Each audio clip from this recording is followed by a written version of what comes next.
Hello, everybody, and welcome back to the Nonprofit Spotlight series. For our nonprofit audience, just as a reminder, our goal at Charity Charge is to provide equitable access to financial resources in the nonprofit community and space.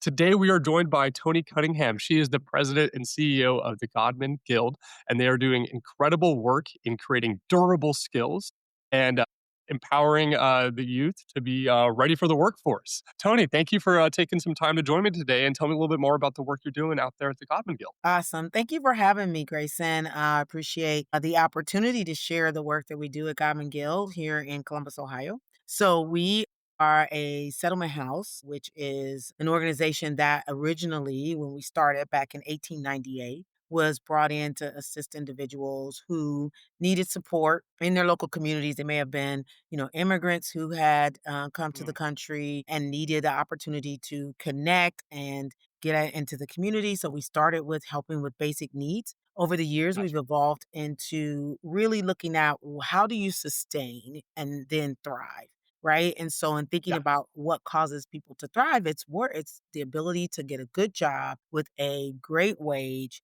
that allows families to be economically mobile. So, about 30 years ago, we decided to focus our attention on workforce development and creating economic mobility through education and employment. And so currently we have a range of programs. I tell people we go from kindergarten to career, and we work in after school. We work with our youth and young adults. And we also have adult education and workforce. And the throughput of that is either career exploration or career readiness to make sure that Mm. people have a really strong foundational start, and that they're ready to take advantage of all of the opportunities that await them in the world of work. That is amazing in the programs you're doing out there. From what I understand, a big aspect of it is that after they've come through your organization and through your program, you are providing them you're teaching them these durable skills. That way, whenever they are ready to go into the workforce, they have all of the necessities that on the background, a strong foundation in terms of having a stable job. Can you expand a little bit more on that program and kind of the philosophy of building that foundation instead of the kind of technical aspects that workforce development so often is? Sure, sure. I'm glad you asked that question because when you think about the top 10 reasons people get fired from their job, skills is usually number like 6 or 7. It's Yeah. usually things like couldn't get along with people, didn't have the right work ethic, didn't know conflict resolution, didn't know how to work in teams, didn't understand how they showed up in an environment and what their impact Mm. on the environment was. And so, in order for us to support individuals being able to really, really, really take advantage of the opportunities that are in front of them, you have to start with some foundational things. And I think that comes with, I like to say, we focus on the being versus the doing. So, how are you? Who are you? And how are you? And what are you bringing to the workforce outside of your skills and talents? And I want to make sure that people are set up for success and they have the resilience to make it through some of the training programs that are required, the certification programs that are required, school if they so choose, getting a degree or some sort of certification. Are you ready foundationally to do that and then transition that into your next career opportunity? So that's kind of the philosophy behind it is listen, we don't want that turnover. We don't want that flash in the pan. We want you to have sustainable employment once you get there. And I like to say that readiness equals retention. And after this strong foundation is fostered through your programs, it sounds like a big aspect of the actual technical aspects. The other side of that is these community partners and these corporate partners that you have over at the Godman Guild. Can you expand a little bit more about what that relationship is like, and then what is the next steps once they have this strong foundation, the members within your organization? Sure. So, in our training, we do offer some certifications just to show mastery of skill in certain areas. Want to make sure that people are achieving and they feel like they're achieving and moving forward. While you're with us, though, we want you to do an individual career plan. And we want to say, listen, what do you feel is next for you? Because you do have options and people should be choosing their own paths. right? And what's authentic to them. And so, is your next move a training program, a skill-based training program? Is your next move college, or is your next move straight into the workforce? Depending Mm, upon what they choose, then we support that pathway. So if you say I want to get a tech certification, great. I have at least 3 partners in the community that do technology certifications. What type of tech do you want to go into? And here's the different type of programs. Some are very book intense to get you ready for mm, certification exams. Some are hands-on kinetic learning programs where you learn as you go and you pick up the skills. So what's best for you and what's your best pathway into technology, right? And so really being able to work with people and then help them find what's best for them. And if they know themselves better, which is some of the work that we've done with them, then they know, yeah, if it's a job that requires me to work outside 3 seasons, I'm not that person. I'm not the girl. Like, I don't like to be cold. The rain makes me wanna run inside, so I probably shouldn't get a job outside working in construction or, working in those as a lineman in a utility company. That's probably not me. yep. But, I have other skills and talents that I can bring to bear in other ways. So we really wanna help people be able to make really informed decisions based on their natural skills and talents, their interests, and then help them and bridge them. Our program is called Career Bridges.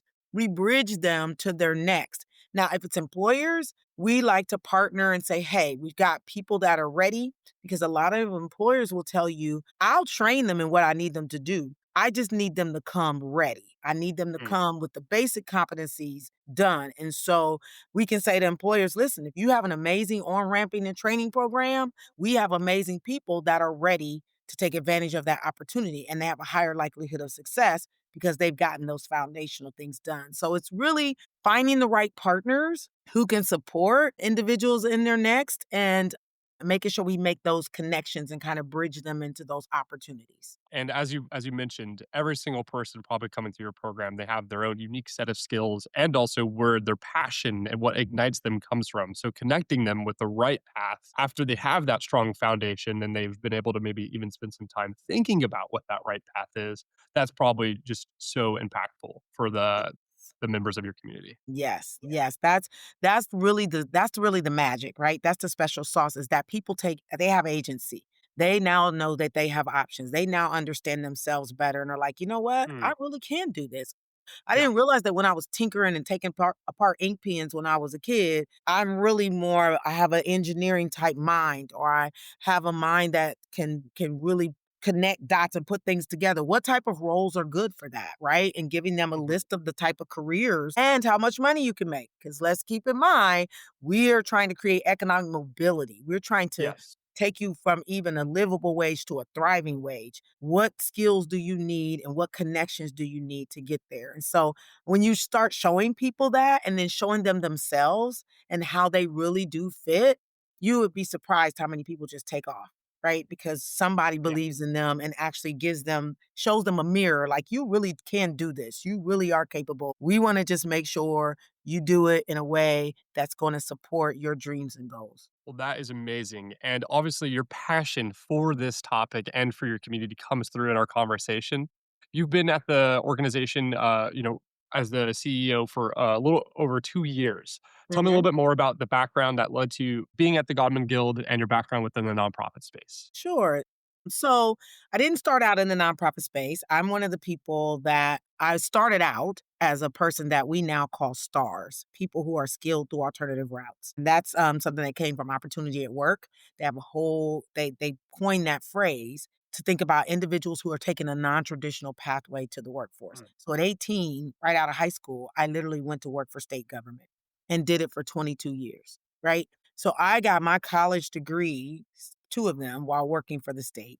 And once I got those degrees, it was like, what's kinda next, right? And yeah. so I then went into the corporate world for about 5 years, left the corporate, started my own business, and did entrepreneurship for a couple of years, and I got a client. I had 2 clients. My first two major clients were nonprofits. Mm, And so I started working with them around, building out their workforce initiatives and everything, and, one of them said to me, "You know, you just need to come in here and work for me and be my director of, workforce and do those things." And I thought, that'll give me an opportunity to come into the nonprofit space, really understand it, learn the budgeting, learn the teams, learn how to move people through a process. So I took that opportunity and thus led to me really anchoring a career in it. So I've been in it since 2012. Anchoring in a career, I left that first organization and went and ran a tech training certification and job placement initiative for a national organization. So I did the local site for that.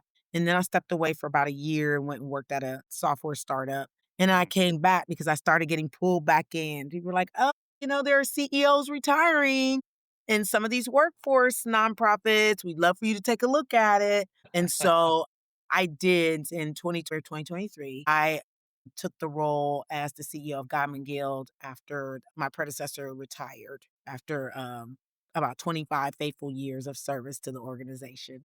It's been an interesting journey. It's been great to have the Yeah. opportunity to kind of rebuild something. This organization is 127 years old. And so we are rebranding ourselves and really putting a stake in the ground in the workforce ecosystem with this durable skills and foundational skills training. And as you've stepped into this role for almost 3 years, what is a piece of advice or a lesson that you would give yourself as you stepped into the position that you think would maybe fast track your kind of introduction into the organization?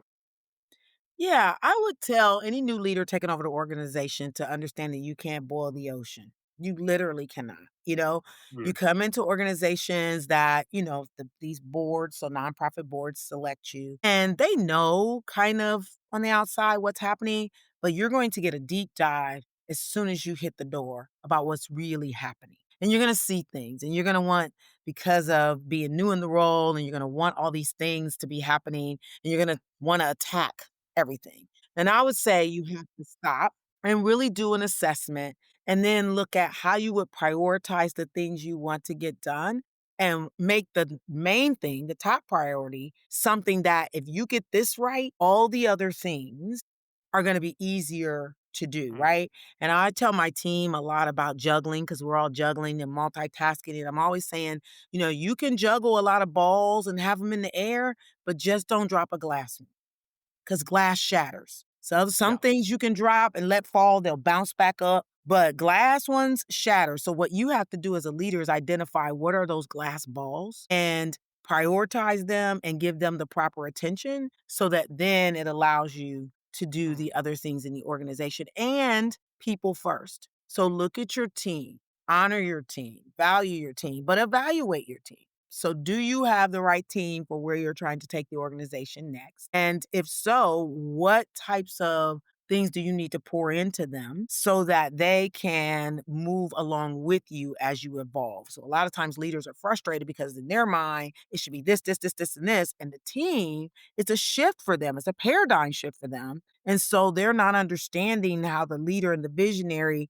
has changed. And so, they need to be able to move with the speed of that, and so really being thoughtful about how you handle the team and how you manage them because they're your largest asset. And so you really want to take care of them. The team aspect and the talent, acquisition and retaining in the nonprofit space is one of the biggest challenges that Yes. nonprofits face because the competition is fierce. And for strong talent, I would love if you could give an example of a strategy that you've seen as you stepped in this role and navigated, these past 2+ years in terms of fostering that incredible team. Yeah, I think so. Part of my leadership style is transparency. I believe in, let me just tell everybody what's going on so that y'all can join me in this journey and Yeah, of figure out where you fit in terms of how we're going to either solve for some things or move the ball course. forward. And so I think being really open and inviting people in. I'm in another mastermind group and I heard a gentleman say one of his mentors told him,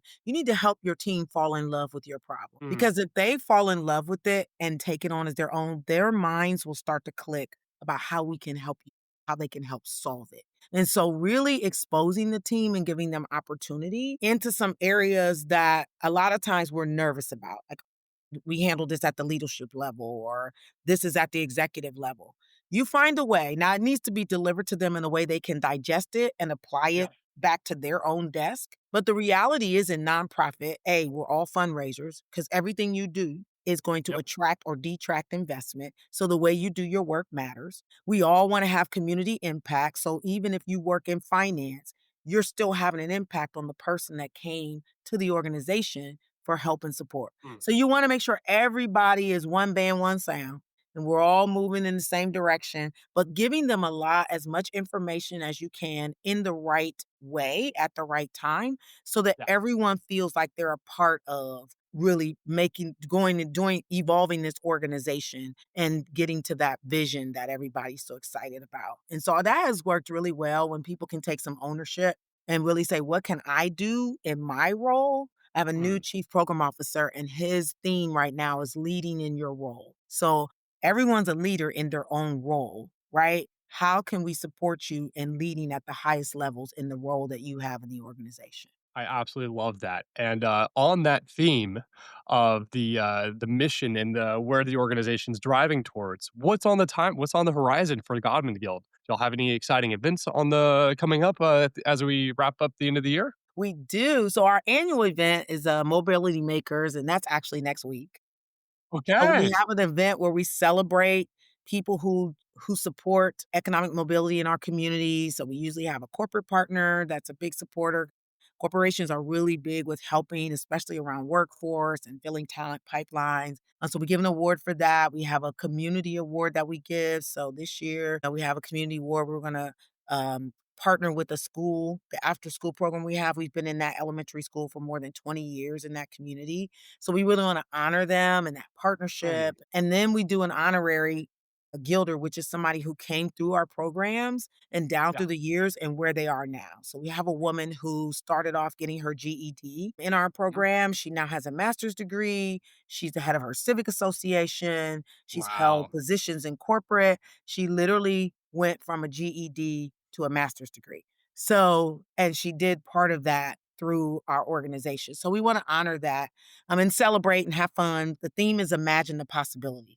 So imagine what can happen when you fuel and you support organizations that open up all of the possibilities for people. Possibilities are endless. So Yeah. that's kind of our theme is that imagine the possibilities. We're going to have a wall, Grayson, where you get to put on there, what did you want to be what do you want to be when you grow up? And we're going to have adults and everybody because they'll put encouraging messages that we can share with the individuals that we support. But go back and think, what did you want to be Yeah. when you grew up, right? Some of us are there, some of us abandoned it because it was way out, but getting them to dream again. Yeah. Um, the Just as other big important for thing adults to be dreaming and thinking about that path as well. it is. Why did we stop dreaming? We got bogged down in the drudgery of life and we don't dream and we don't imagine. And so imagine the possibilities for you or for someone else, right? And then the biggest thing we have going is that we are preparing to move into a brand new headquarters here in the Wow. city. And it's exciting because we will be partnering with another well known organization and co locating and then integrating some of our services with Big Brothers Big Sisters of Central Ohio, and we'll have a two-generation touch model. So how Amazing. do you stabilize the household in order to have better child outcomes? So we'll be able to serve the whole family from adults to, again, kindergarten to career. We both have camps, so we'll be able to do fun things in nature and wellness and summer camps and Mm, family family outings, but we'll also be able to serve adults who need either their high school equivalency or need workforce services, but serving young people who need mentors, who need a space to come and engage. So we're yeah. super excited. We should be opening our doors by the end of the first quarter of 2026 in our new That's location. incredible. Well, Yeah, there's so we're much super exciting stuff on the horizon for you and your organization, Tony. Thank you for coming on, and I hope that our listeners were able to gain some valuable insights into what it's like running an organization that is leading the way in terms of workforce readiness and building the robust set of skills that you need going into the workforce. yes. Thank you so much for coming on and sharing more about the work that you're doing out there in Columbus. And I hope that you have a great rest of the year. And thanks for joining us, Tony. Thank you for having me. I appreciate it.